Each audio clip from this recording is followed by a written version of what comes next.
नमस्कार, आप देख रहे हैं न्यूज इंडिया। मैं हूं आपके साथ पूजा मोहन पांडे। दिल्ली में विधानसभा चुनावों के लिए वोटिंग 5 फरवरी को होनी है।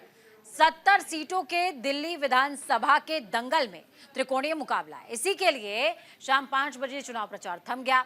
आपको बताते चले कि दिल्ली के चुनाव में आम आदमी पार्टी पर जहां कुर्सी बचाने का दबाव है, तो वहीं बीजेपी दिल्ली में 27 साल के सत्ता के सूखे को खत्म करना चाहती है, यानी कि 27 साल बाद वापसी चाहती है। उसको लेकर बेताब भी है।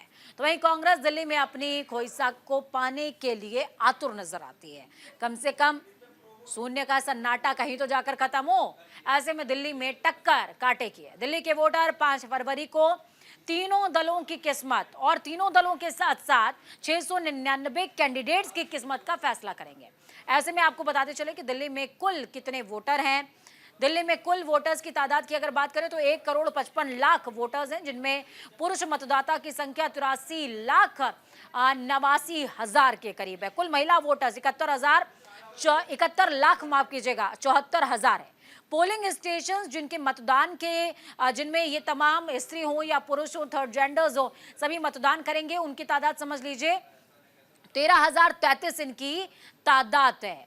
तो वहीं यहां ये जानने की भी दरकार है कि पिछले चुनाव एक दशक में हुए चुनाव में दिल्ली के वोटर्स का मिजाज क्या रहा, उन्होंने किसे पसंद किया और किसे दरकिनार कर दिया, इसे समझने की जरूरत है। दिल्ली में बीजेपी आम आदमी पार्टी का प्रदर्शन जो है वो जो है देखने को मिला है। दिल्ली का चुनावी अंकगणित समझिए, बीजेपी का प्रतिशत वोट का क्या रहा है। 2014 लोकसभा चुनावों की अगर बात की जाए तो 46% वोट जो है वो मिले हैं आम आदमी पार्टी को, जबकि 33% वोट बीजेपी को मिलते नजर आए। 2015 में 32% वोट का जो आंकड़ा रहा है वो बीजेपी के लिए रहा, 54% आम आदमी पार्टी को मिला। 2019 लोकसभा चुनाव में 57% और 18% का मार्जिन रहा है।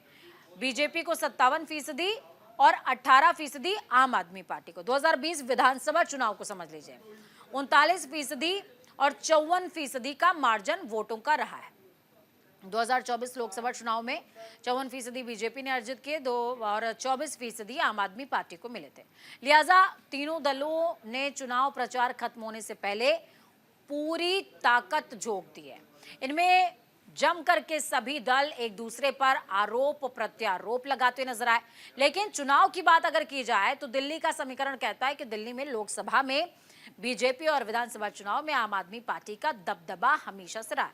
लेकिन ये महज चुनावी अंगणित है। इस बार मतदाता क्या फैसला लेते हैं ये देखने वाली बात होगी, क्योंकि दंगल भले ही पुराना हो और मंजिल पुरानी हो, लेकिन दंगल, समीकरण और हालात सब कुछ इस बार नए हैं। भावना सिसोदिया ग्राउंड जीरो से जुड़ गई हमारे साथ में, उनका रुख कर लेते हैं। भावना, जिस तरीके की स्थितियां दिल्ली में बनती हुई नजर आ रही हैं, आम आदमी पार्टी ने दावा किया है, अरविंद केजरीवाल ने खुद दावा किया है कि 55 सीटों पर आ रहे हैं, 5 सीटें कम करते लगातार चले जा रहे हैं। 2015 की बात करें तो 2015 में 67 सीटें थी, 2020 में 62 हो गई। 62 के बाद अब अरविंद केजरीवाल खुद कह रहे हैं कि 62 की बात छोड़ दीजिए, 55 के करीब हम आ जाएंगे। महिलाओं ने साथ दिया तो 60 के ऊपर जाएगा मामला, नहीं तो नहीं जाएगा।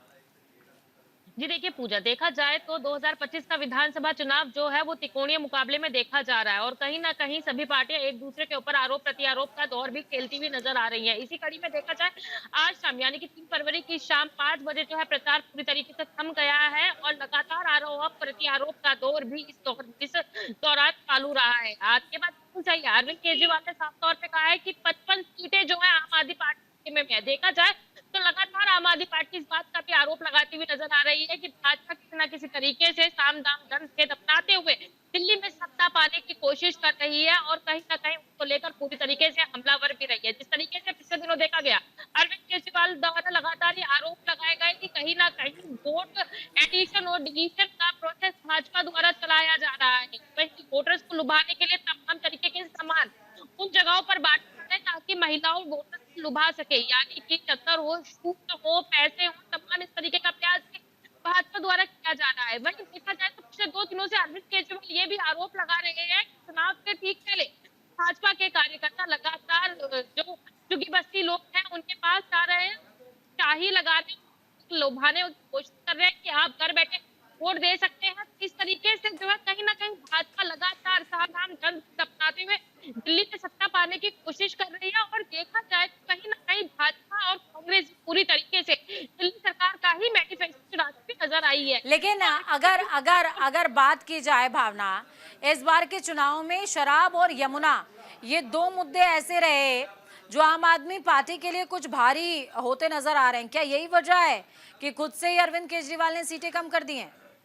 जी देखिए, ये बात बिल्कुल सही है। जिस तरीके से भाजपा में तमाम आरोप अरविंद केजरीवाल के ऊपर लगाए हैं और भ्रष्टाचार के आरोप में आम आदमी पार्टी के तमाम बड़े शीर्ष नेतृत्व जो जेल के अंदर गए हैं, उसके बाद से ही जो देखा जाए तो दिल्ली की सियासत जो है कहीं न कहीं डगमगाती हुई नजर आती है। अरविंद केजरीवाल जब तिहाड़ जेल से बाहर आए, उन्होंने अपने पद से इस्तीफा दिया और साफ तौर पे ये कहा, दिल्ली की जनता चाहेगी तो अरविंद केजरीवाल एक बार फिर से मुख्यमंत्री के पद पर बैठेंगे। और देखा जाए तो कहीं न कहीं जिस तरीके से आरोप आम आदमी पार्टी के ऊपर लगाए गए हैं, आरोप सिद्ध नहीं हुआ है। लेकिन आम आदमी पार्टी के ऊपर ये मुश्किलें इसलिए बढ़ गई हैं क्योंकि कहीं न कहीं दिल्ली को वोटर्स को ये बात समझाना कि किस तरीके से भाजपा द्वारा षड्यंत्र रचा गया और षड्यंत्र के तहत ही आम आदमी पार्टी के तमाम बड़े शीर्ष नेतृत्व को जेल के अंदर डाला गया। बहुत कम समय में दिल्ली की भारत आवाम को समझाना कहीं न कहीं अरविंद केजरीवाल के लिए एक टास्क था, आम आदमी पार्टी के लिए टास्क था। लेकिन देखा जाए तो 3 फरवरी से हम 5 बजे तक लगातार अरविंद केजरीवाल पूरी तरीके से चलिए, बहुत शुक्रिया भावना हमारे साथ जुड़ने के लिए, अहम जानकारी